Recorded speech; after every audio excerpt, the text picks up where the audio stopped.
Welcome, listeners, to another episode of Listen, Learn, and Love, hosted by Richard Osler. I am in Salt Lake City via Zoom with my friend Iese Wilson, who is zooming in from Hawaii. Welcome to the podcast. Aloha, glad to be here. Will you share with our listeners how to spell and say your name so we get it right? Yeah, it's three vowels and one consonant. It's Iese, and it's pronounced Iese. And I think we can all get Wilson right. Yeah, just like the ball. So I'm going to call you Iese for the podcast, and hopefully that's pretty close. Listeners, this is a man that I have met a couple times with, or we've exchanged a lot of messages. He's a gay Latter-day Saint at BYU-Hawaii, and is going to share his story not only as a gay Latter-day Saint, but also what work he's done at BYU-Hawaii. It's really the first time at BYU-Hawaii is they are talking about this topic there and having firesides and more understanding. And Iese has been really the lead on this and is, I would call him very much of a trailblazer. And I think we'll look back in 10 or 20 or 30 years at BYU-Hawaii and say, where did this all start? Where did support for LGBTQ Latter-day Saints? And we'll probably point back to the year 20 and 21 and the work you and others have done. So our hope is this podcast will be helpful for you if you're trying to also do anything to support LGBTQ Latter-day Saints in your area of influence. And also if you're LGBTQ, closeted or uncloseted, the things that Iese says will be helpful for you, as he's been following personal revelation, not only to come out, but then to do the things that he's doing. And neither of those really have much of an owner's manual, and a lot of people that have gone ahead of you. So a lot of you may feel the same way, but perhaps there's some principles here and some insights that will help you as you're making your way forward.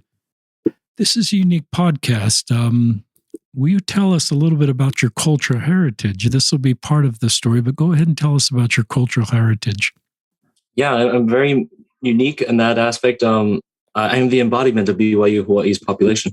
In Hawaii, they would call me a mixed plate. I am Samoan with a little bit of Scottish on my dad's side. That's why my last name is Wilson. And my mom is Hawaiian Filipino. And my dad was first generation America. His parents come from Samoa, my grandparents. And then my mom was born and raised in Hilo with that local Hawaiian culture. And so I got a mix of that growing up in Orange and Santa Ana, California. And tell our listeners where you served your mission. I served from 2013 to 2015 in the New Zealand Auckland mission, Samoan speaking, which I did not know growing up with my Samoan side. I had to learn the language. I only knew the words for food and words for spanking. Share with our listeners what got you to Hawaii, because you grew up in Orange County on the west coast of the United States, and tell our listeners what got you to Hawaii. And you're graduating in April of 2020. Share with our listeners what you're graduating in. Okay. So what got me to Hawaii was revelation. God told me to pick up and go, and I moved in with my grandparents. And then a year later, I felt led to go to BYU-Hawaii, where I'm majoring in music. I'm graduating this semester with a bachelor's in general music with an emphasis in conducting, and as well as a teaching credential. I'm doing student teaching right now. Yeah. That's we're recording this, listeners, in January, so I'm just a little envious that Iese is there in Hilo, Hawaii, or not really Hilo, sorry, you're on Oahu. Yeah. At BYU-Hawaii. Talk with our listeners. I'd love to just have you in this part one is just, we're going to do this instead of listeners having Iese do his coming out story. We're going to start with what he's done at BYU-Hawaii. So he's out at this point. He's felt impressed to come out. You gave a church talk in October of 2019, but I'd love you to talk about just in this first section, just BYU-Hawaii. Let's call this BYU-Hawaii in the ministry. BYU-Hawaii in the ministry. That's honestly, it's been a total revelatory process. Not necessarily like God's always been talking to me, but like things have happened along the way that just I couldn't have planned. So after that initial coming out talk in October 2019, that's after I came out to my family a little bit. People started coming out to me, and a little bit before that, I found out that I had one of my 5 roommates was closeted, and then all of a sudden, people just start coming out to me, and I start realizing that this is just a big deal. I'm not alone, and I just could feel that the number is so much higher than I could have imagined, and so I'll talk about this later, but I felt I have a responsibility and a calling, and President Monson, whom God calls, God qualifies, to use the skill sets that I've been blessed with to advocate. And so we got a new president at BYU-Hawaii, President Keone Kauwe III, and he's Hawaiian as well. And so I reached out to him via social media or email, I can't recall, but I was like, hey, I'm like you, I'm Hawaiian, but I'm LGBTQ, I'm gay, and you know what? I have talked to over, and consulted over 100 of your students, and I'd love to let you know where your students are at, so you have an idea of what you're coming into. And I wanted to get in early because he wants to be a good president, and so I wanted to get in early, and so he had only been in for a couple months, and so he's like, sure, I'd love to meet you. May I bring my vice president over student life? And I'm John Cow, and I'm like, absolutely, sure, I'd love to have him there. And so this is obviously during the COVID era, and so we met online for about a half hour, and I had a document called what did I call it? Stories from BYUH's Closet, and I had a series of just people, and first initial, what country they're from, and what their unique stories are. And these stories came from all over the world: Indonesia, Philippines, Hong Kong, Japan, Thailand, Fiji, Samoa, you name it. And so I just told them, like, this is what's going on. And I told them, like, this. I even asked some of them, like, hey, what are your fears? And what would you like to see at BYU Hawaii? And so I gave those suggestions, and I got to say, President Kauwe and Vice President Cow, they just sat there and listened, much like yourself, Uncle Richard. Like, but they just sat and they listened to me just go off, and they would ask understanding questions. They want to make sure that they understood, and by the end of it, President Kauwe was in tears, just grateful for the ministry. He recognized that it was a ministry, and so after that, I would have a series of meetings with Vice President Cow, and just talking things further. And then I met with some church leaders here. I'm very blessed to know that the stake president here is related to me through marriage. His wife is my dad's first or second cousin, and so Kingsley IU is, and he has a gay son, and he wanted to make some things happen. And I had a great bishop, John Hughes, who we put together a fireside. It took months of working it out with the McIntosh family, and getting schedules and getting approvals, but we eventually had that first fireside here, and it was packed. It wasn't advertised very well, but it went and filled the whole Stake Center all the way back to the back of the basketball courts. And it was a marvelous evening. And so, yeah, those are something. Oh, and I forgot to mention that Uncle Richard Osler here helped me out a great deal by helping me with some books. He donated a certain amount of books to me, and they are now in the hand. Listen and Love book is in the hands of President Kauwe, Vice President Cow, some secretaries, some staff, and some hurting closeted students in that. And so I want to say it was about 20 books, and they've all been given out, and they're doing God's work here in BYU Hawaii. And so, yeah, that's just a little bit of a snapshot of some of the things that I did out here. So, listeners, that's pretty remarkable if we just kind of step back and recognize what you've done, that you felt impressed to reach out to the president of BYU Hawaii via email or social media, and he felt willing to meet you and wanted to have, I think, the vice president of student relations, I'm not saying that right, come meet you. And then they just listen, and you not only shared your story, but you were thoughtful enough, and this is, you're kind of an ally plus walking your own road as a gay Latter-day Saint. You felt impressed to bring stories of others to that meeting. And then, that, and I love what you said that they both did. They just listened and had compassion and empathy and wept, and it just opened their hearts, perhaps like it's opened other allies' hearts. And then you connected with your bishop and stake president and came out to them, and that's been a positive experience. And then you all seemed to decide, what can we do? And you got the McIntoshes, Scott and Becky McIntosh, to come out.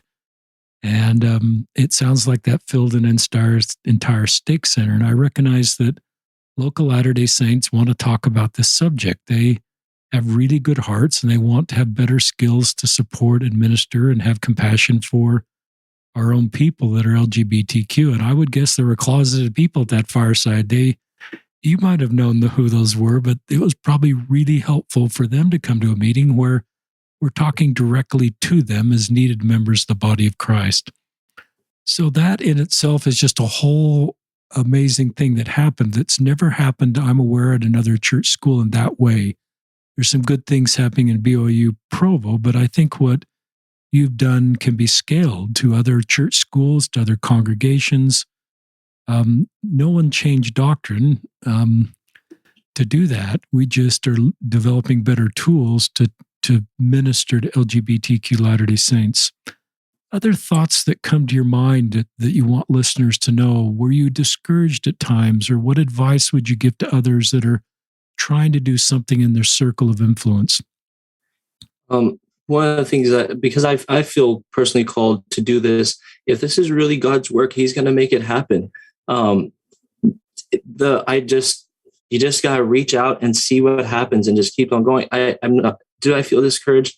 If I'm being honest with you, I'm sure you've felt this too, Uncle Richard. Then that is that I have being in the middle between that crevice between the LGBTQ community and the faith community is I have received some malicious attacks from some members of the LGBT community, but well-meaning. We're all trying to work on the same cause and build bridges. And sometimes that took them attacking my knees for them to build a bridge. but we're here for the same cause, and it's for our people. And so I've definitely felt the discouragement. But like I said, if this truly is God's work, if this really is a ministry, then it will be sanctioned by God. And He's helped me a great deal. And what fuels me, I'll say this, with each new story that I hear, gives me fuel to keep going, which is, I'm sure, is what your podcast does for so many people, is when you hear these people who have these stories that will never be told outside. I may be the only person they ever tell in their lifetime. Who knows? It fuels me to make sure that they get the representation and that their voice is heard, that their problems are heard. And so I was even able to, let me tell you this. I bumped into Steve Sandberg, who is on the President's Council at BYU. He was just visiting. I bumped into him at the grocery store, and he's like, "Hey, I recognize you from one of the articles that was written about you at BYU-Hawaii about the LGBT community. Let's get together and talk." I'm like, "Sure." And so I got to tell him that. So that just an example right there is like, if this really is God's work, then He will make it happen. Uncle Richard, can I take a moment to share a little bit about some of those stories that I've heard? I'd love you to do that, and I love listeners. Iese just referenced an article we'll link to in the show notes, but just say a little bit more about that article. It's a newspaper article, I think, from September at BYU-Hawaii that talked about you and your story. But talk just a little bit about that. Steve Sandberg is doing great work at BYU, and I think it's not by coincidence you met him.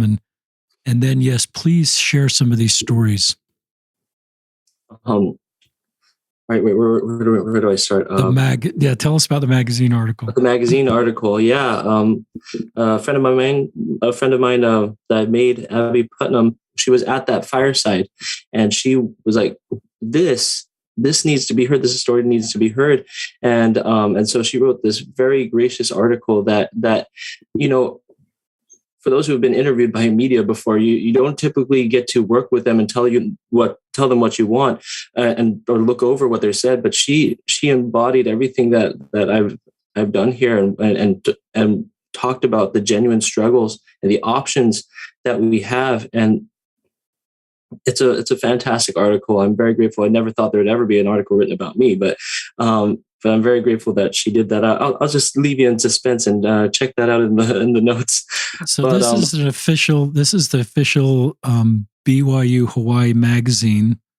It's published like every month, and your story's in it. Yeah, with this massive picture of my face. It was terrible. But yeah, it was, and she gave me a good 5 pages out of maybe 6. It was a lot. And I'm very grateful for her. Yeah, that was the Kealakai newspaper or magazine. Way to go, Abby. So now tell us some of these stories.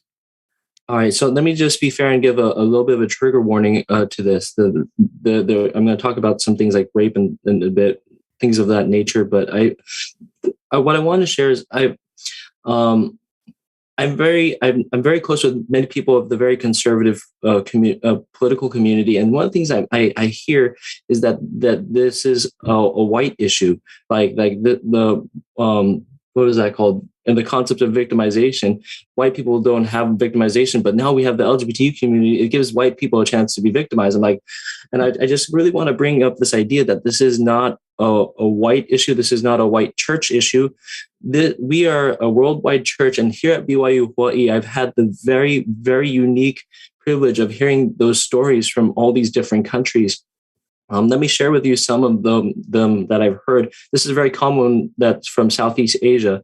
Is they've told me, yes, my plan right now, it's looking like after graduation, we are expected to return to the Philippines or Thailand and be church leaders. That's what happens when you go to America or to a BYU. You come back and you are going to be a bishop, stake president. It's just, you obviously got to be married first, but that's the expectation.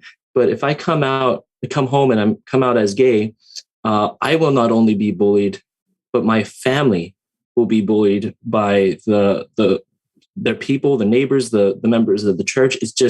That's just naturally what's going to happen. And so when you think about places like Philippines or Samoa and Tonga, we have village mentality. And so this concept of running away from our families is very, very foreign to us. We don't do that. And so some of them are looking at the option of running away to avoid bringing shame to their family and pain to their family. And so that's one of the more common stories I've heard. Once again, going back to the trigger warning, there's some have been raped by their companions, siblings, adults, and those are hard every time. I just heard another one yesterday, and it doesn't get any easier to love about it, because that has not been my experience, friends. I am so blessed and so lucky and so privileged to have not had that happen to me, but it's in too many of the stories that I've heard. One particular story that stood out to me is there's one who had a grandfather who had 2 murder attempts on him because he was a feminine grandchild. And so the grandfather just decided, while walking one day, to push him off a cliff, and hospitalizing him for 2 months, and survived. And sometime later, he went for the second attempt. But when he was about to kill his grandson, the grandmother stepped in and struck the grandfather's head, which would eventually kill the grandfather. And a tragic, crazy story. I think he was like a drug dealer or something.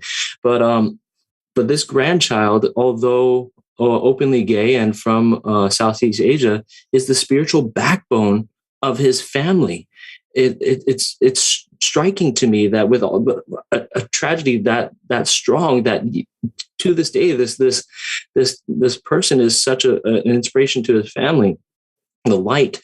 And then there's another student. This is one about testimony. There's one from Thailand. He was dating a man in the American South during a break, and he stood up to his boyfriend's family, which in the Bible Belt.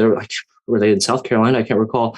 And he stood up to his boyfriend's family about Joseph Smith being a prophet of God, because they thought they could take a jab at Joseph Smith because he's a gay Latter-day Saint. Of course, he probably hates the church. And so let's see if we can get him. He's like, no, Joseph Smith is a prophet of God. And why aren't we hearing these stories of how brave they are. That one of the things that gets under my skin every time is people who will put me and my brothers and sisters at odds with God. That, oh, because you must either be gay or with God. Like, how about both? Because that's honestly the reality of so many of us. And we would love to wear both the LGBT hat and our faith hat. But I know you have your book coming out about culture, but like that, it culturally, people are driving us apart. They're trying to say that we cannot, but we are. There's so many of us that are trying to figure that out. So that's just a little snapshot of some of the stories that I've heard here at BYU Hawaii. Thanks for being there to hear these stories. There's probably no one that could hear these stories except you at this point. And I'm sure you are the receiver of a one-time story that some of these people have never told anybody and may never tell anybody again. But just to know they're not alone and you can sit with them in that story and they can unload that to you, it's a safe, trusted person is a gift. It's pure Jesus ministry. If I can just add one more thing, that I've taken a note from you, Uncle Richard, and that is your I think it's such an iconic line, is like, help me understand what you're going through. I've heard you say it and I use it all the time, and then they just let loose and they can feel. Your podcast has been so instrumental for me as a backbone of how to navigate this space. Even though I am gay, I still need the tact. And so this ability to love them, no matter, like, if you want to stay active in the church, let's talk about strategies of how we stay active in church. Let's talk about how you organize your thoughts in your mind. Let's go. I want to feel how you perceive the world. And then, but if you are on your way out, hey, no judgment from me. I would love to have you as a living friend than to lose you. I want you to know that there's nothing that you can do to quote Tom Christofferson. There's nothing that you can do to fall outside my love for you isn't based on your repentance or anything like that. I will love you through all of this. That was a very terrible quote, but you get the idea. But so they feel that, and so I've got to say that I've learned that from this podcast.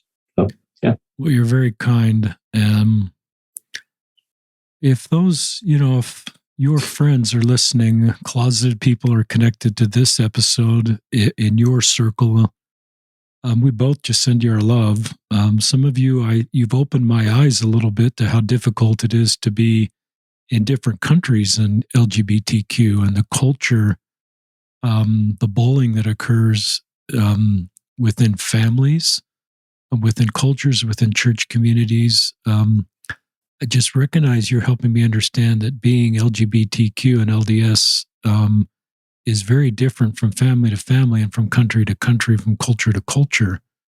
And we have a lot of work to do, and you're seeing that firsthand. Yeah, and I've had one of them. I've had to get called out by one of them from the Philippines. Is like, you may be gay, but you don't know what I went through, because yes, you are what I would call straight passing. You don't show as much femininity as I do, and so you've not had to go through the bullying that I have had to go through in my life. And I had to just take a step back and like you, just like, oh wow, I'm really learning here. There's so many things that I have to learn about these cultures.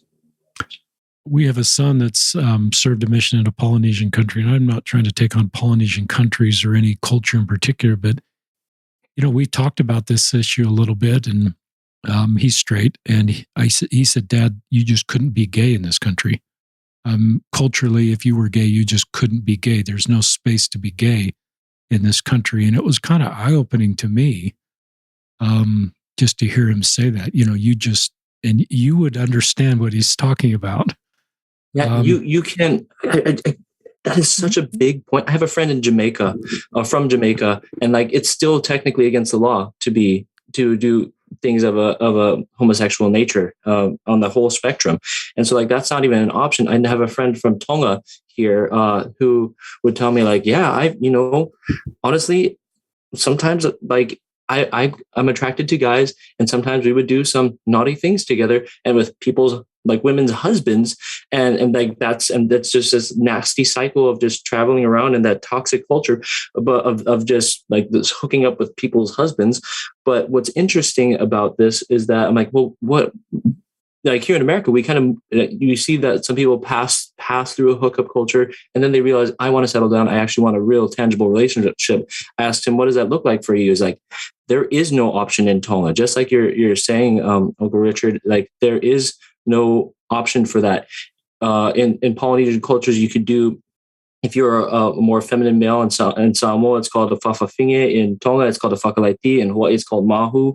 They can do feminine roles of chores and things like that. But as far as relationship in these countries, like absolutely not. And then let me throw Indonesia in there. I've got a friend from Indonesia, which is an Islam country, and so this individual is here at BYU Hawaii and is now being exposed to this concept of being gay. These are not things that were even allowed to be thought culturally, not just religiously, but like culturally of the country. That there's just so many things that we can't even understand, which is why these conversations are so behind in these countries. And when they come to BYU Hawaii, even though it's a church school, this is like these leaps and bounds ahead. And now with these conversations that we've had with the BYU Hawaii and the fireside and things like that, we have just we're putting them in some really interesting, giving them some really interesting, what's the word, exposure to thoughts that are foreign.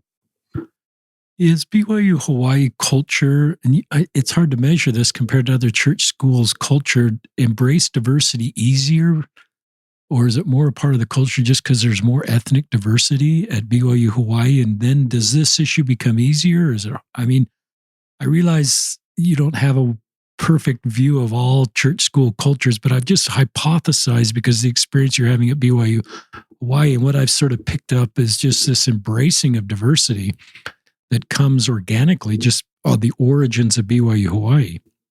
Yes, absolutely. And that is something that President Kawe is really big on. And he has made posts about this and even looping in some posts about the LGBTQ community and even standing up to it for us in the comments. And that is that unity through diversity is a big theme of his. I prefer the term harmony through diversity. I learned this from my friend Wallace. He's like, scientifically, unity, you have to change everything to become the same for it to become one.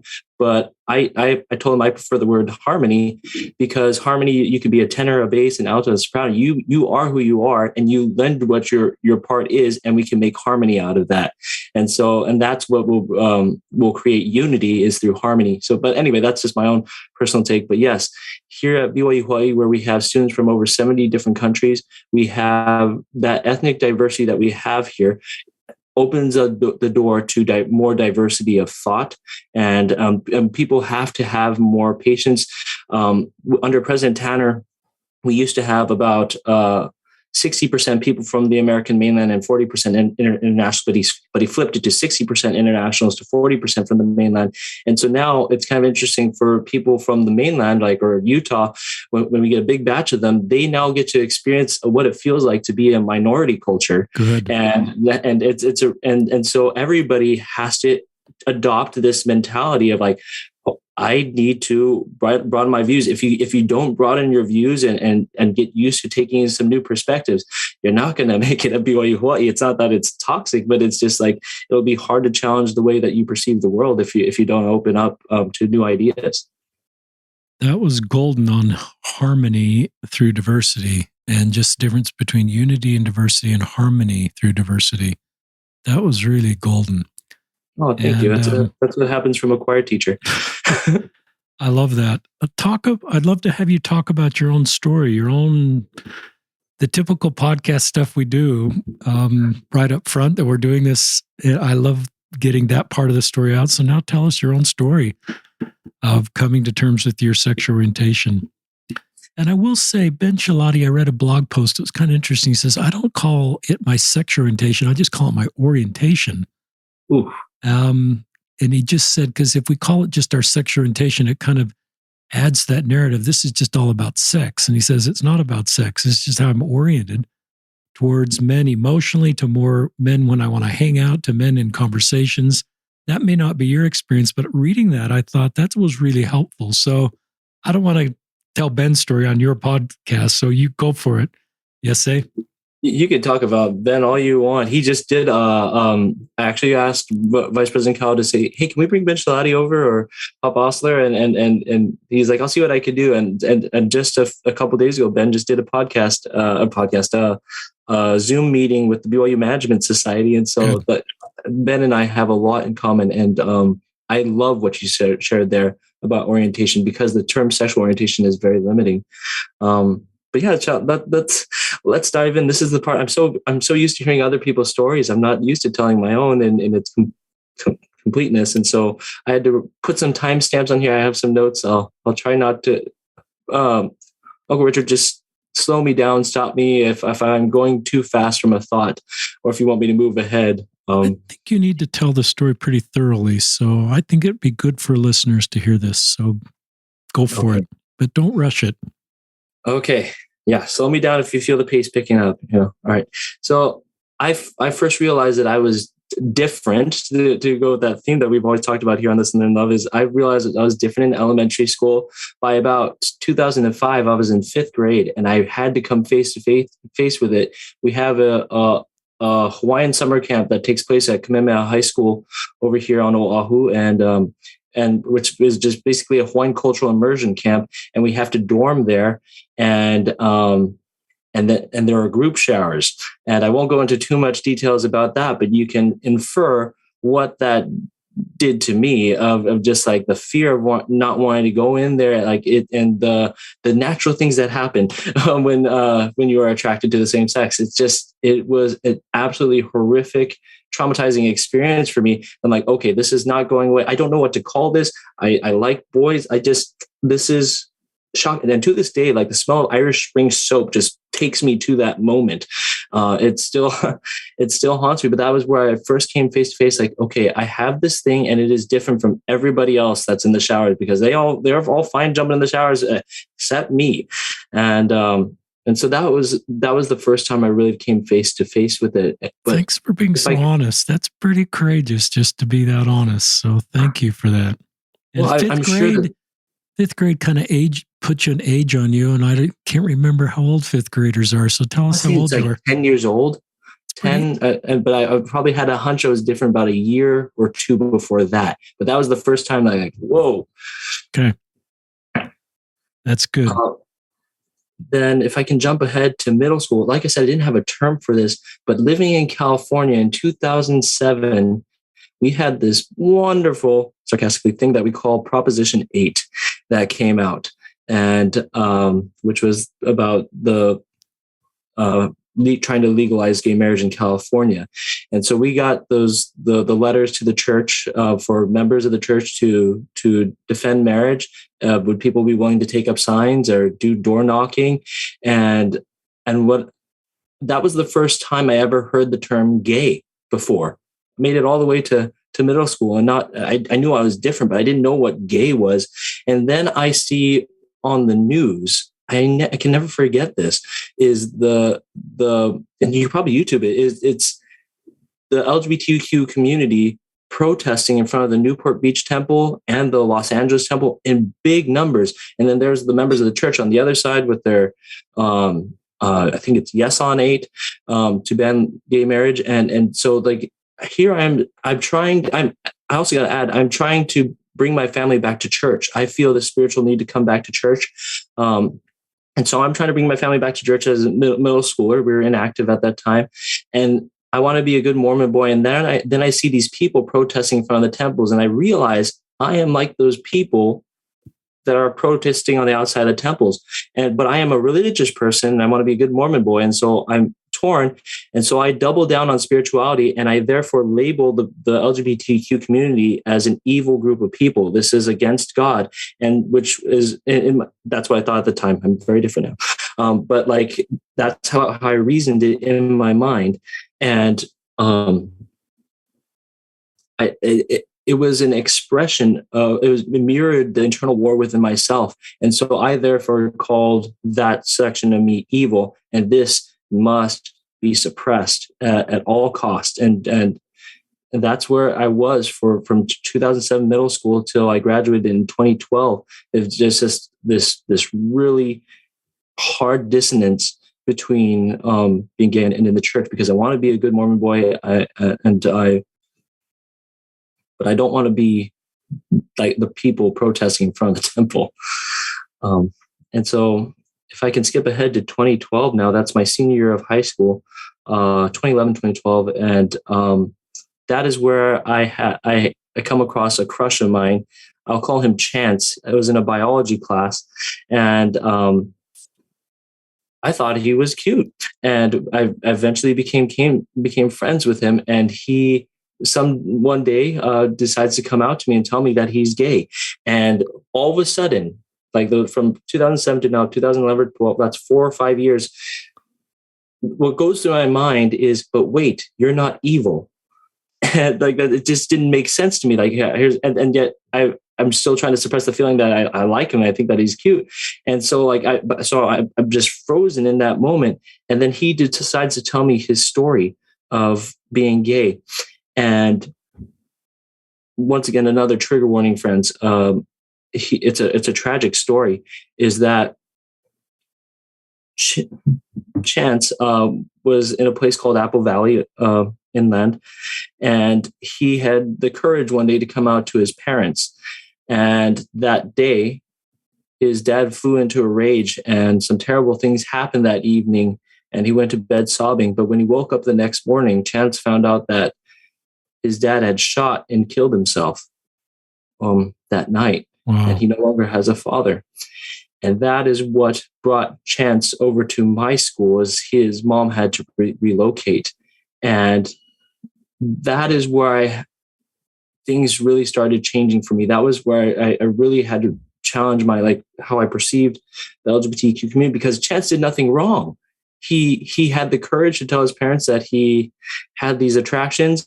And now he has to live with his dad's death for the rest of his life. It's always going to be intertwined. And he did not deserve that. And so that was the first time I had ever considered that being gay wasn't an evil thing. That was nobody could be as homophobic as I was to myself. Nobody. Which is why I can handle a lot of homophobic stuff pretty well, because I was pretty nasty to myself. And so that was the shock that I needed to get hit with in order to realize that Chance is a beautiful child of God, and he didn't deserve that. Whew. Hello, emotions. And also, let me add a little bit of my own personal vulnerability to this, and that is going through this level of emotional turmoil. I had to take the anger out somewhere, and I will share that I took my anger out on my 2 younger brothers. I would today, in my own words, if I were to describe what I was an emotional abuser to my brothers. I'm the oldest of 3 boys, and I would make them feel stupid. I would make them feel embarrassed about things, because that's how I felt about myself. And so I was just a piece of work at that time, especially middle school and high school. It's just not the best. Fun fact, and just to lighten the load, it does get better between me and my brothers. I'll talk about that later. But at that time, we had a very, very poor relationship. But being good for Polynesian kids and churchgoers, we knew how to make it look good in front of our ward, stakes, and family. But underneath, man, it was terrible. So if I can fast forward over to 2013 now, it's now been a year since I've graduated, and it's time to do the mission. Why? Because my dad did a mission. It's time for me to serve a mission. I love God. I'm dedicated to him. And I made the deal, folks. I'm one of those people who made the deal. If I serve this mission, God, I'm going to be the best darn missionary you ever had. In return, you make this whole gay thing go away. I'm just going to, Boyd K. Packer says the study of doctrines will change behavior faster than the study of behavior will change behavior. So I went into extreme doctrinal mode. I served Psalm 1 speaking in New Zealand. My Psalm 1 wasn't that great because I was spending so much time trying to study away the gay. It was just so rigorous, and and me being me, trying to get the gayness to go away, was overzealous. And I can confidently say that I was that self-righteous district leader that so many people talk about and like shake their head about when that they had on their mission. I was that guy. I was so self-righteous. I did not know what righteousness was. It wasn't until the end of my mission I had Elder Brunt, who loved on me and was like, "Hey, how's your brother? He's serving in Peru. Like, tell me how he's doing." And he just exemplified love and what that looks like. And I just had this big hit in the brain. Like, is that what I'm supposed to be doing this whole mission? Is that what people say that when you're supposed to love and care for people? And I had realized I missed the whole idea. I'm very glad that I had him come into my life and exemplify that, which was going to be a theme in my story. Is that's the only way I learn, is hard lessons and people actually showing it to me. And so that was a very, very big moment for me. But yeah, I was definitely one of those people trying to chase the gay away on the mission. Do you have any questions, Uncle? You're just doing a good job of being really honest and vulnerable and connecting the dots about your relationship with your younger brother and recognizing that was more about you. And that gives us all more empathy to understand situations and try to get to the bottom of the iceberg. No one's used the term study the gay way. You just used it kind of casually, but I thought it was pretty good. I think you're praying the gay away too in there, but you're studying the gay away. And I'm glad. I think you served a great mission, and you can just tell how committed you are to trying to do the best you can with what you understand at the time. And thanks for serving a mission. And there's a lot of people that are better because of you. And it sounds like your younger brother ended up, maybe you'll talk about this, but he's on a mission at this point. So I think this thing you mentioned about you were trying to kind of get your whole family back to the church. I don't know if that happened for everybody in your family, and that maybe is a different story, but it sounds like in the middle of all this, you've got more family that's connected to the church, including obviously you. But yeah, I'd love you to talk, just keep telling. I assume once you got home from your mission, you're going to get married to a woman and you start to date. Yep. It's because then coming back home and realizing that the gay has not gone away is a whole nother layer of undiagnosed depression. But I have to, okay, so if that didn't work, if the mission didn't make the gay go away, time to start dating girls. And I would date girls. And I remember being in high school, and I remember dating a girl named Bree. And this was such a crazy moment for me because we're on this date in the backyard. We're watching a movie with a projector on the wall and popcorn, the whole thing. It's just going so well. We're great friends. And she's like, you know what? Yes, dating has just been so hard for me. Like, because can I be honest with you? I'm like, yeah, sure. Talk to me. And she's like, every guy that I have dated seriously ended up being gay. Like, honestly, like, is that people will only date me to use me as a mask to hide the fact that they're gay? And it's just like, I am that person in this moment. Wow. Wow. Yeah. And that ties to what happens in 2015 to 2018. I'm the elders quorum president. I come out to my bishop, who, God bless him, let me have therapy on either his dime or the tithing. I can't recall.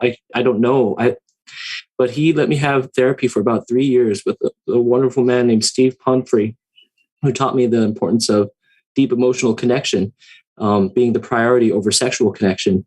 And to be honest, I think Steve Pumphrey probably thought I was a failed therapy individual, but because I don't think it was clicking for me until after. But I decided I was working at the church bookstore at the time. Sorry, I'm mixing all these thoughts together. I was working at Deseret Book, and I wanted to help people find answers through the doctrine. And so I love to help people come with problems like, hey, I'm struggling with this, or my husband needs this. And I'm like, what book should I get? I'm like, great, that's my favorite thing. And I'd help them find the thing. And one of those days I helped this girl who I'll call Vanessa. And she liked me, and she decided to work at Deseret Book, get a job there for a chance to date me. And I did. We ended up dating. She ended up coming to my college to take a music theory class. So we had class together. And I remember holding her hand and just walking into church. This is to use David Archuleta's term, this was more like a business relationship with that I had with her. And so here we are. It's time to go to church. I hold her hand. I see the bishop smiling at me. I see everybody smiling at me. I am doing the thing that everybody expects me to do. The only person that wasn't happy was me. And so one day I realized I had to break up with her, but I couldn't come out to her because I had not come out to myself yet. I had all this time. I have not said to myself, yes, you're gay, and it's not going away. I have same-sex attraction, but I have not come to terms with it. That it's not going away. And so I couldn't come out to her, but that night, it was after our music theory class. It's like 10 o'clock at night. It's in the ghettos of Santa Ana by the Institute building. And I tell her we have to break up. And it broke her heart. It absolutely ruined her. I could still see her because it was like the movie drama. It starts raining and the mascara and the whole thing. And she's just wrecked. And I did this to her. I was using, this is just for me. Like and as I look back at it, I'm using this woman as a ticket to get to the celestial kingdom, which is like one of the most sexist things I've ever done. Because that's how my brain was categorizing it. Is I have to do this thing so I can socially be accepted, and so I can get to this. And I realized at that moment that I can't do this to a woman again. That I just cannot. She did not deserve that, and she didn't deserve to be led on. And so I still haven't had the courage to contact her. Maybe someday she'll hear this podcast and we can have that conversation. But that guilt still haunts me. So that's something that's a part of my story. And from there, I needed a new start, and revelation kicked in, and it's like, yes, it's time to move to Hawaii, go do some research on some Hawaiian music out there. We'll do just a temporary stint, and you'll come back and you'll transfer to Cal State Fullerton. But God had other plans. But I did end up flying out to Hilo in 2018, where my mom originally grew up, and I moved in with my grandparents. But before going to Hawaii, do you have any thoughts? Just you have really good vocabulary to describe your situation. And a lot of empathy for this woman who was in love with you. And David Archuleta, you referenced him. He has some similarities to your story. You were kind of fulfilling a role that society, the church, culture wanted you to fulfill. And it just wrecked her. I think you used that term, and it was no fault of her own. And it just added to your own burden that who you are just couldn't make that work. And my heart just kind of opens up for you when I hear this story. Because this is your intent here is to do the right thing. And it's just sort of outside of your control. I think it's unique. Your bishop sent you to therapy. A lot of bishops may not do that. I think we need Jesus and a therapist, and that may be a different podcast, but I think the therapy, I think you were pretty clear, wasn't to change your sexual orientation. It was to just give you better tools to move forward. And a lot of my guests have had therapy not to change their orientation, just to give them tools to sort of get in a good emotional spot. Is that a fair recap of your therapy? Absolutely. Absolutely. And I got to say, one of the things that I learned is an emotional connection is this therapist would hug me for about 30 seconds to a minute at the end of every session. And I hated it. I was the worst thing. I'm not a physical touch person, I told myself. But by the end of that, I now give like the best hugs. And it was a journey of having the courage to make connection. And it was kind of expressed and symbolized through hugs. And so, yeah, this was not conversion therapy. I was hoping it would be. He had to tell me that this is not how this works. It's actually illegal. And but whether you choose to be with a man or a woman, emotional connection is your superpower as a gay Latter-day Saint. You have the capacity and capability to make deeper connections, because that is part of the package of being LGBTQ or being gay in my case. And he saw that in me when I was still that self-righteous walls up guy. And he opened the door for that. It's really interesting. I'd love to go deeper on that, but I want to get you to Hawaii. And so it's May of 28. I'm sort of a volcanic dude. I'm a meteorologist nut, and I track Hawaiian volcanoes and understand a little bit of the science just to think I know something, but I really don't. But I think you move in May of 2018 during the eruptions. So just talk to us about your experience in Hawaii. Yeah, man, if you really think about it, it's like a symbol of my soul. Like my soul is erupting, and then I moved to Hawaii while there's an eruption, and the sky is like this amazing pink and purple out there, and so we would do like all sorts of like cleanups over there, but down in Leilani Estates. That it's post-apocalyptic down there, but that's the time that I moved out there, and I'm with my grandparents and I go to church on my own. My grandparents aren't members of the church. Very loving, wonderful human beings, but they aren't members of the church. So I went to Iese and I made friends so quickly, faster than any time in my entire life. I did not know this was possible. But going back to like Elder Brunt on my mission, these members of the church taught me something that I needed to learn, and that is the aloha spirit and the ability to make connection and be vulnerable. And so like the way I describe is like the difference between aloha spirit and the mainland is that in the mainland, we live in a way, at least I'll just speak for living in California, in Orange County, but we live in a way where people need to earn our trust before we let them in. And so everything is really shallow at the beginning. But in Hilo, in this YSA branch, small YSA branch, drowned me in love. And instead, the mentality there is like, you are my friend and I love you, unless you do something in the future that proves otherwise. But I love you. And they just let me in. I've made friends of my lifetime there, and it was full of handsome, masculine, straight men who would hug me. They told me they loved me. They would cry with me. And ultimately, they show me that you really can be masculine and still show heartfelt affection, and it's not a weak thing. And there's nothing gay or weak about, and not to use the gay in the negative sense, but like it's not.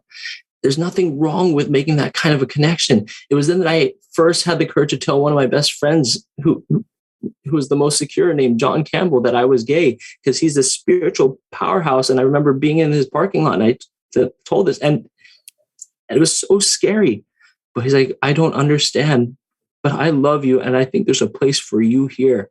And that risk paid off because he doubled down on love. We're still best friends to this day. And we have deep doctrinal, spiritual conversations that could last 4 to 5 hours. We don't, to this day. I'm so grateful for the people of the Hilo YSA branch and that stake who showed me what love looks like. The way I learned the phrase, or I coined the phrase, vulnerability is the price of intimacy. That is what I learned from them. That was the aloha spirit that they embodied. And so that opened me up big time. But here's the thing is I still have this rigid justice based, still semi self-righteous in me. It still hasn't gotten out yet. I'm being loved. I'm learning. And so I end up getting an internship at the Kamehameha High School on this island as a assistant choir director and voice coach. But my rigidity and my insane, like Javert from Les Miserables, my obsession with justice, it didn't work out for me. And the choir director there, who was actually a member of the stake, had to fire me. And that was one of the biggest turning points in my life, because I made such a connection with a lot of these kids. And I've been being gay, I'm not even sure if I'm ever going to have kids. So it was like somebody took my children away from me in a day. It was like a Friday, like today's your last day working here. And this turns me into this whole emotional, spiritual stumble of just trying to figure out who I am, what is mercy, what is grace. And it was in those moments and going to the temple, working at the temple, that really come to know that God knew all the details of my life. And I've come to know what it means to rely wholly upon his merits, mercy, and grace. I'm not perfect, and and no amount of acting perfect is going to make the gayness go away, and it's not anything wrong. But my goodness, I am wholly dependent on him, on my Savior, the being, not the concept of Jesus Christ, but Jesus Christ, the person who actually walked this earth and died for my sins. And that took me there.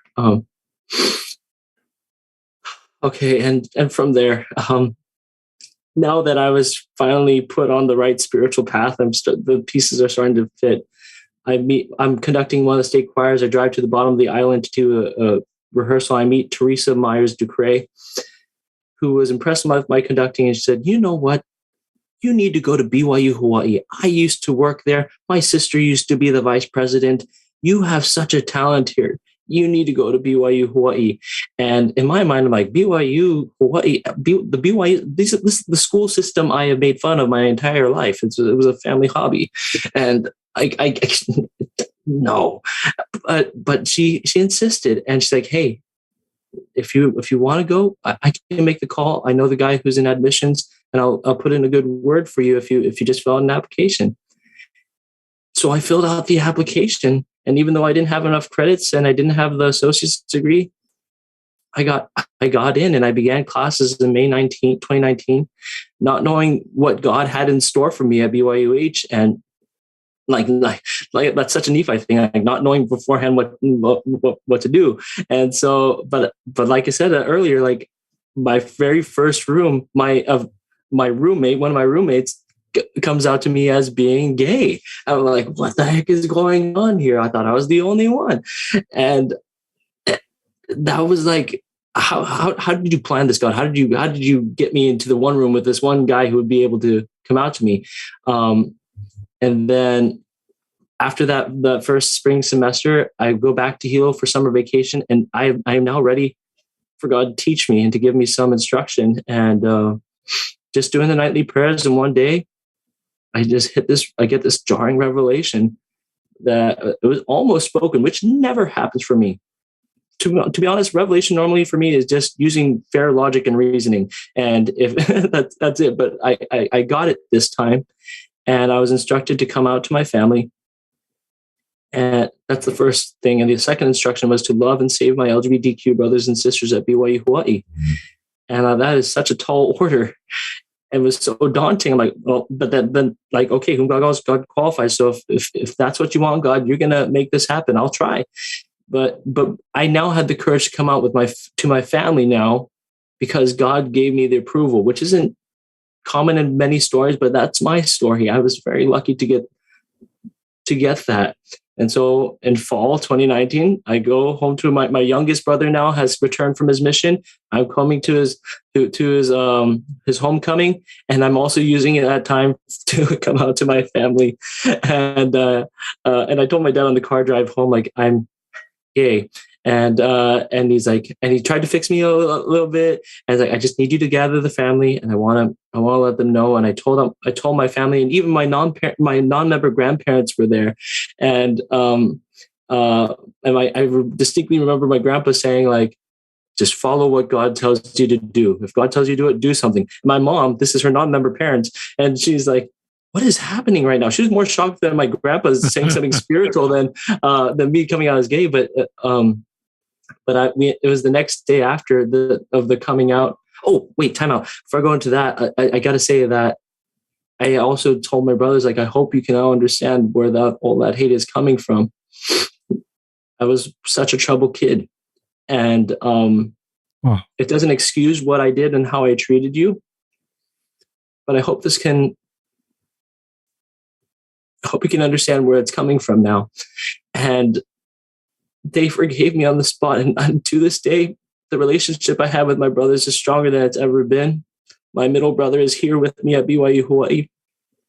And my youngest brother we call all the time, and we nerd out about all these different things. And so the relationship is stronger than I've ever known possible. I didn't know that through the lens of actually coming out, that it would heal and create something so much more than I ever thought possible in our relationships.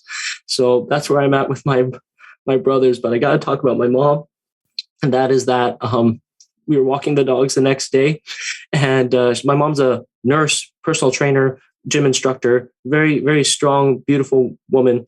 And she had just finished training a client, and we're walking the dogs, and she's like, son, after I was training my client, I broke down crying, and I stopped her. I'm like, I know it's hard having a gay son. I know you have dreams and things like that. And she's like, no, it's not that you're gay. Well, kind of. I'm like, well, then what is it? And she's like, you don't understand what it's like to be a mother. And she's like, I'm thinking to myself, one, was I so busy that I couldn't see my child was hurting, and that he didn't feel comfortable enough to talk to me about this? And the other thing is, because life is so hard already, and it's going to be so much harder for you, and I can't do anything about that, especially because you love the church so much. I had no idea that that's how my mother would have perceived this situation. It wasn't about fallen dreams. It wasn't about like, what are you going to do to our eternal family? It was just like, why couldn't you come to me, and what I can't do anything for your future. And so that was my coming out. And I'm so privileged and so blessed to have had such a coming out. It is not the case of so many stories I've heard, but that was mine. And then that pretty much takes me up to, I know that's like 2019, but what we talked about at the beginning, that brings me up to current. I do the coming out talk, and hold right there for a second, because I'd love you to talk about why you felt impressed to come out to your YSA ward, but that was another really golden segment. There's a bunch of people with tears in their eyes, and I had a few. Just hearing that, you were really good at taking us into your story and sharing it. Thank you. I love your YSA ward, Branch and Hilo. And I just love the culture of that ward, and how you know this, how we need to create those kind of cultures in all of our wards. And you said something really, vulnerability is the price of intimacy. You also talked about they're going to love you until proven differently, and how some of our cultures, we're going to kind of be a little hands off until we sort of figure out if you're going to stay in our ward for a long time, or you really like us, or you have the same political party. And I just think that's Zion. You described Zion to me when you described that Hilo branch. And even though that Hilo branch is green and it's a beautiful climate, if that Hilo branch were in a cold climate, the way you described it, it'd still be Zion. Can I also add, this is an interesting detail, is half of that ward or branch was not partaking of the sacrament. And that sounds like a weird thing to bring up, but I think it's significant that the culture is so healthy there that we know everybody in the branch. And if you're not partaking of the sacrament, big whoop. We're glad that you're here. And it had me questioning, is this what every ward should look like? About half of us not taking sacrament, but because God is a reality to us, we're going to not partake of the sacrament and go through the process. That was so real for me. And so like that adds to that culture, is the reality of God and testimony. If you need to not partake of the sacrament, it is safe to not partake of the sacrament. You are not going to get judged, because there's half of the branches there with you. And we all go, not everybody, but a good amount of us have a cycle. We all have a time where we pass through that. And so that was, I do want to add that to that the Zion mentality is that's what I think a branch could and should look like. And it's back to your word of harmony, and unity through harmony. I also love John Campbell, and I love that you saw men that were kind, compassionate, showed emotion, were vulnerable. I think of Jesus when I think of John Campbell, and the other men you described, including you.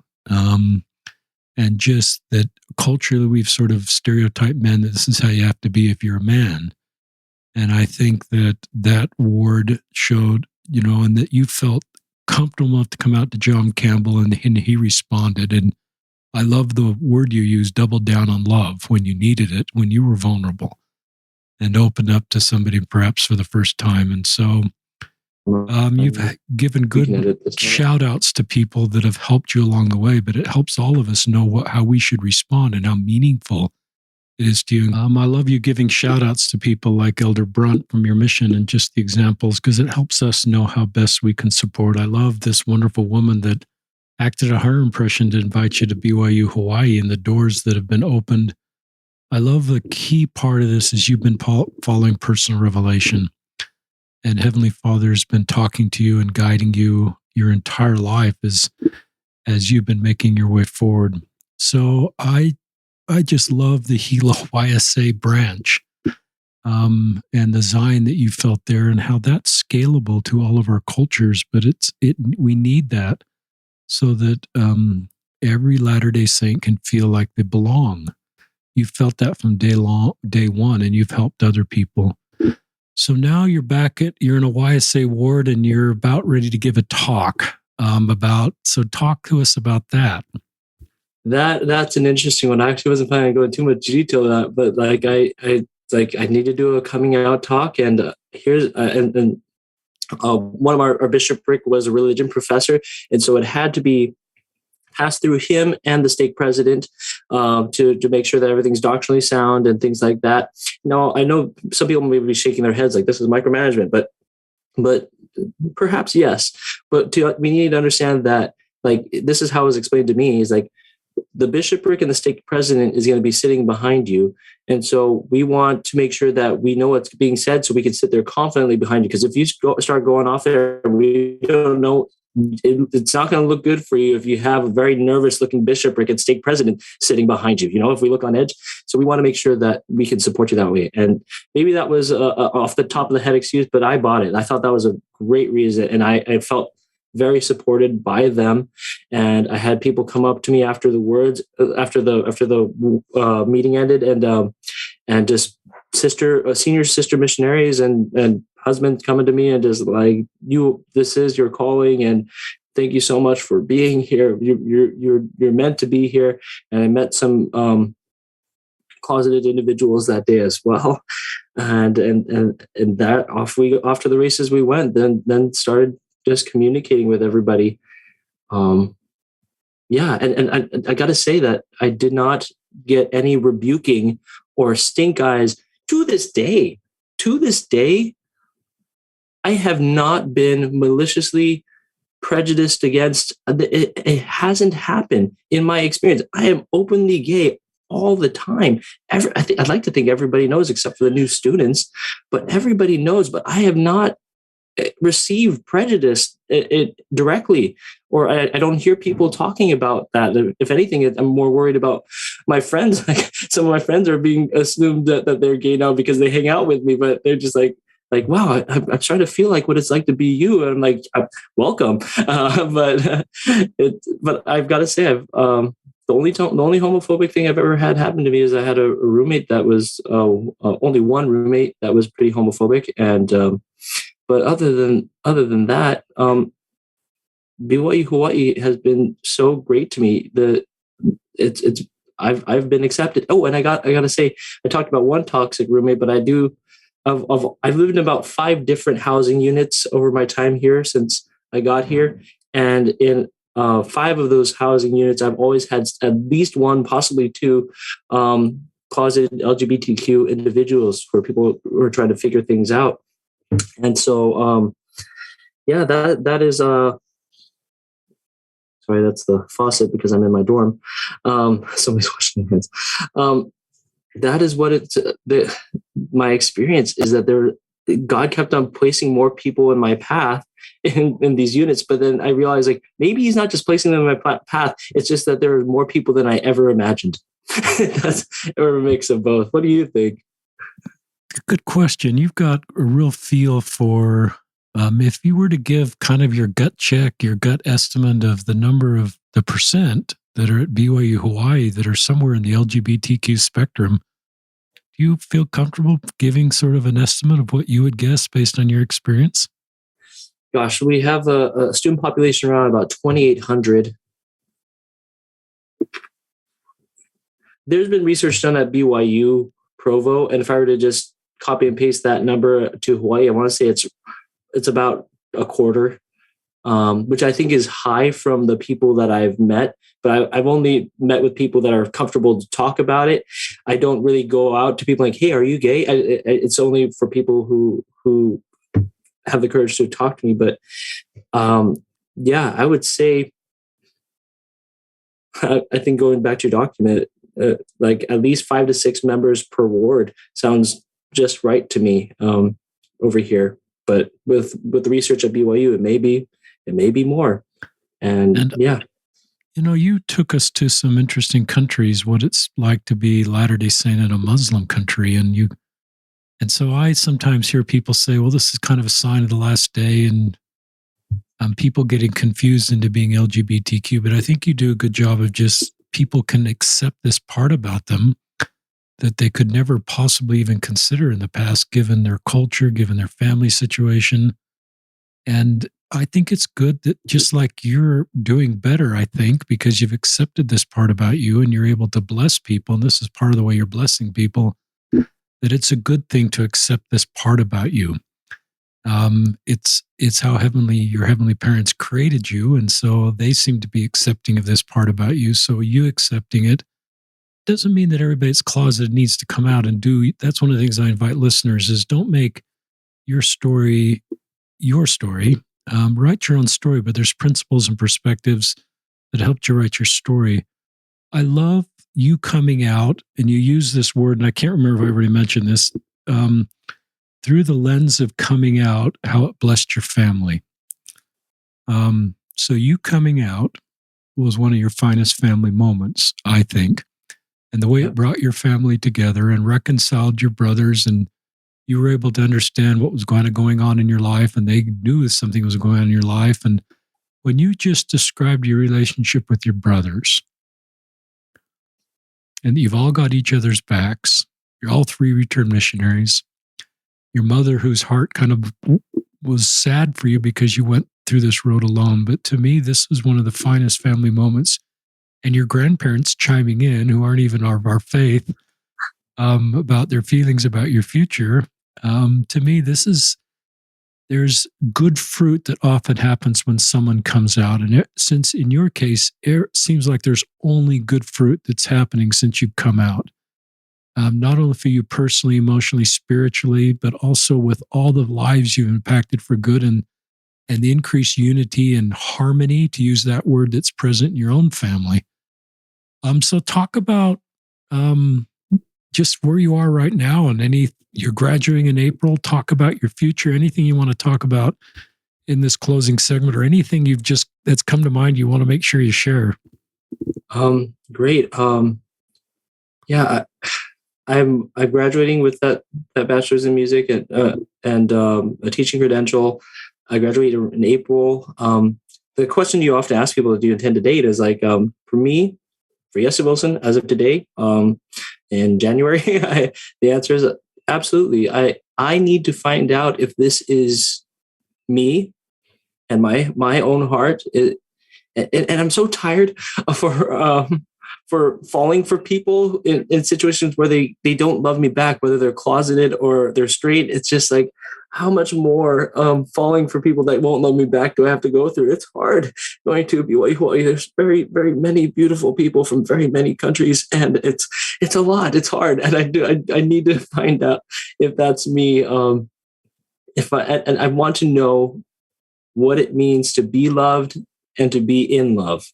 That is, I need to know, as a musician, as a singer, as a performer. I sing and perform so many things about love. It's the main topic of the arts, and yet here I am, not in a relationship way, like a familial way. Yes, like if we go into the different words for love in Greek, like I don't know the intimate relationship version of love, and I want to know that, and then make some decisions once I get there.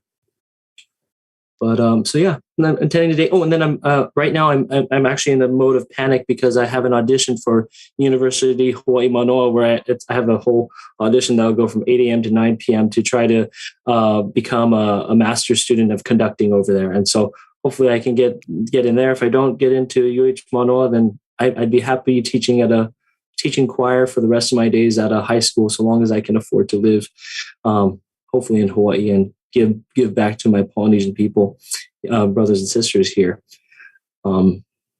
If do you have any thoughts before I start going to the typical testimony mode at the end? I just honor your path. I was the Salt Lake Tribune wrote a story today about David Archuleta, and I was quoted in that. It's a Salt Lake newspaper in Salt Lake, and I praise David Archuleta just like I would you for being honest, real, and vulnerable. Just like you have a gift of putting feelings to your words. When Iese responds to LGBT Latter-day Saints wondering about their future, he invites them to follow church teachings. But he also gives them space to self-determine their best path forward, and tells them, and I'll support them and I'll walk with them, which is, I believe, what Jesus would do. And when someone's path changes, such as being gay and celibate in a same-sex relationship, we shouldn't look at them as the hero one day and the villain the next day. They're same beloved children of heavenly parents doing their best and deserve our unconditional love and support. So you know how I feel that way. As you kind of talk about your future, I just trust you. You have been following your heavenly parents' personal revelation for you, and I will just continue to trust that you know best your path forward. And you've been really thoughtful. You're 28. You've had a lot of experience, a lot of maturity, and I think you're your best self to make these kind of decisions that you've ever been. Look where you are emotionally. Look where you are with your family. Look at what you've accomplished in coming out, the people you're helping, what you've done at BYU-Hawaii. So I think you're the best position to make decisions about your future. And that's partly me talking to you as a friend, but also talking to listeners and looking at your story and saying, well, maybe before I decide my future, I need to just really get on the very best spiritual, emotional foundation. And even though I'm worried about my future, I may not need to decide my future right now. And you maybe are a little more of a crossroads where that fork in the road that you've talked about dating men is becoming more of a reality in your life, given that you're graduating from BYU-Hawaii. And so I think you're just doing a good job navigating this, and you just deserve our constant love and support, and to trust you that you know your best path forward, and we're going to walk with you and trust you, and just know that you're with God, and that's our job as Latter-day Saints. To me, that's creating harmony and supporting people, and that culture of your Hilo YSA ward where you should always feel welcome in a Latter-day Saint congregation. And I love your dreams about what you want to do professionally. Isn't it cool that you're coming out of college full of hope for your future? That is a great thing to have. That's one of the greatest gifts we can give each other is hope, and you are full of hope. And part of that perhaps is just the hard things you've accomplished and the twists and turns your life has taken you.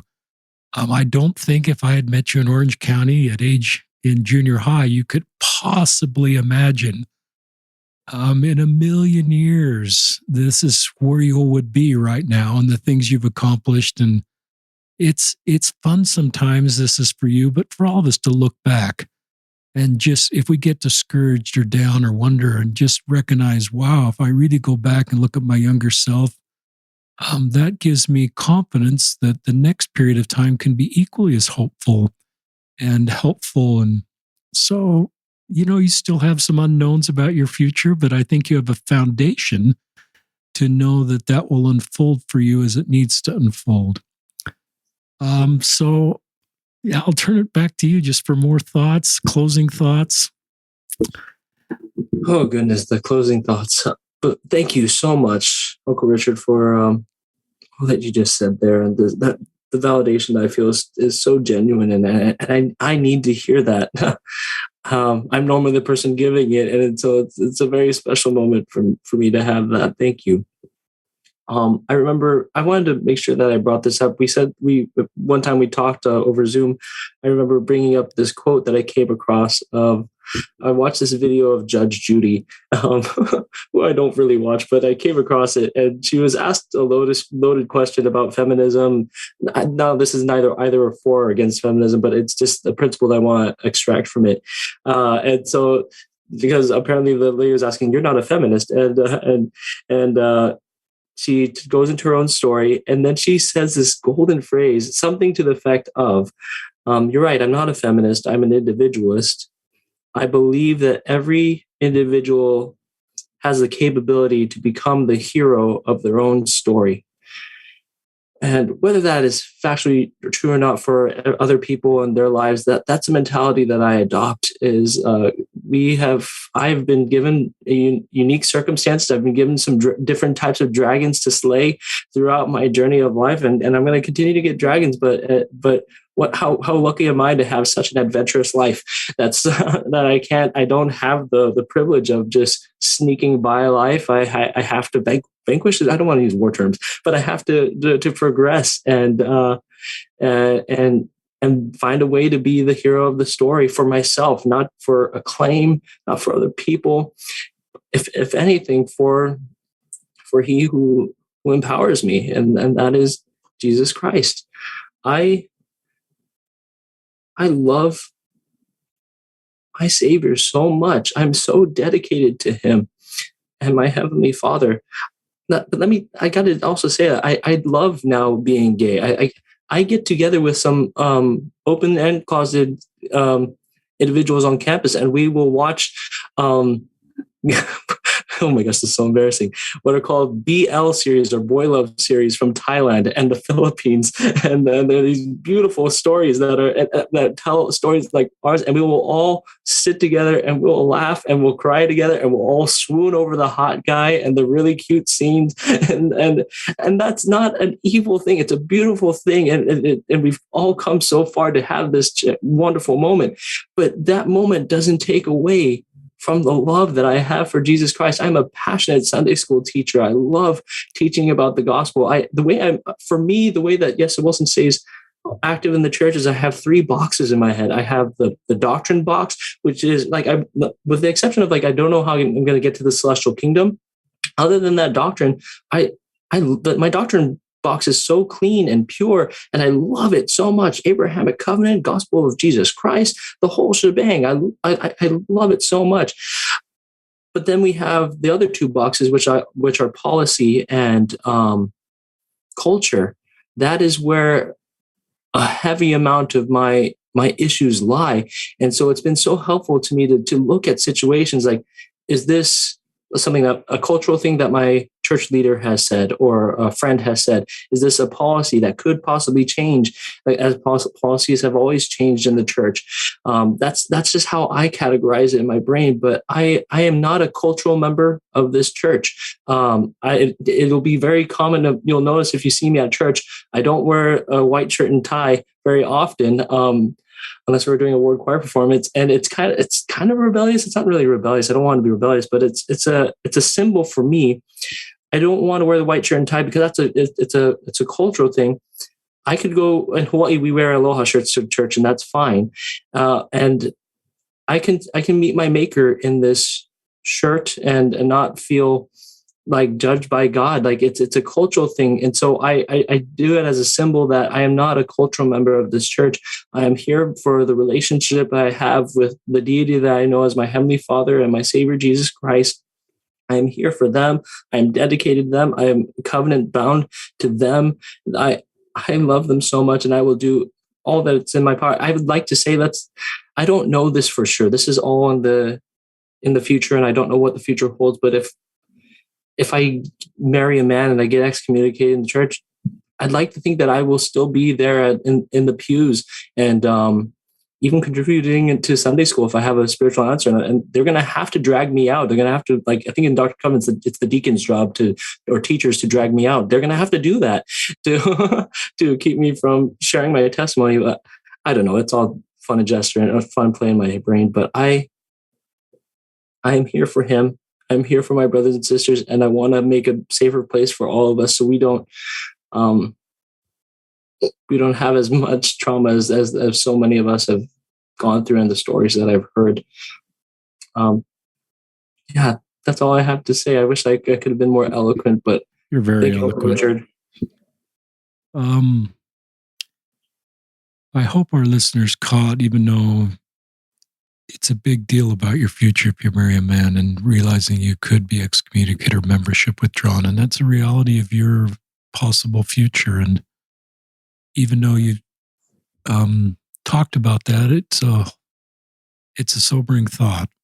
And somebody so gifted and talented and contributing so much to the cause, that is something you face. Obviously, a 28-year-old on the podcast straight doesn't face any of that as he makes his way forward as a Latter-day Saint. So it just builds empathy and compassion. And I pray for our leaders that my feeling is, I don't know Heavenly Father's will, and I'm not a leader of the church, but we're not at the finish line on creating the best possible path for LGBTQ Latter-day Saints. And I could hypothesize or guess or wonder, but I just know that my feeling is the gospel of Jesus Christ should be creating the same experience for you as it would be for straight people.